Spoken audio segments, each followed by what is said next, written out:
The elm tree and the willow. Side by side in the hedge grew a great elm and a sapling willow.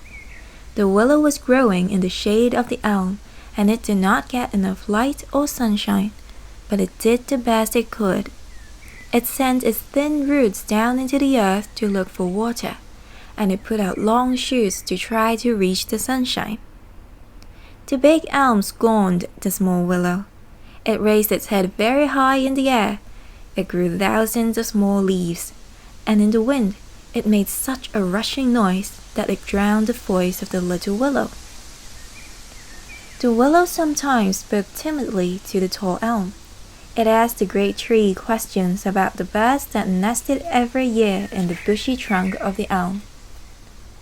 It admired the pretty red blossoms that grew on the big tree's twigs in the early spring, and which it flung down to the ground when the wind blew.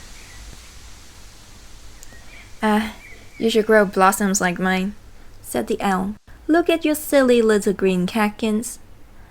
And see, when the autumn comes, I send thousands of winged fruits spinning through the air for the children to catch. They love me. I am tall and grand, my leaves shouted in the wind. I give welcome shade in the hot summer. But you are a miserable little thing." "Well, I cannot grow very big because you take so much light and sunshine from me," said the willow humbly.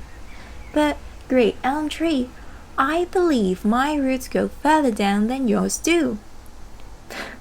"What do roots matter?" said the elm tree impatiently. "They don't show, do they?"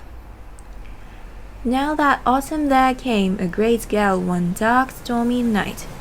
Wind rushed through the trees, and the elm shouted so loudly that the willow was nearly deafened.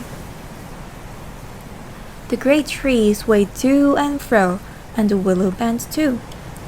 The wind grew wilder and wilder, and the elm shouted more and more loudly, and then suddenly a terrifying thing happened.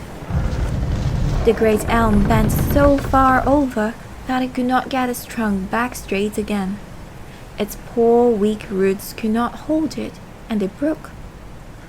The tree gave a loud moaning cry and toppled heavily to the ground. The willow was left alone to bear the strong gusts of wind. It was frightened.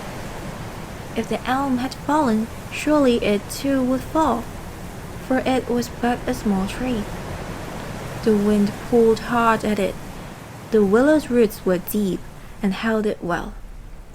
When the storm at last died down, the willow was still standing, and by it lay the great elm, its leaves dying by the thousand. The wind came by once more and whispered to the willow, "Roots don't show, but they matter most of all. Roots don't show, but they matter most of all."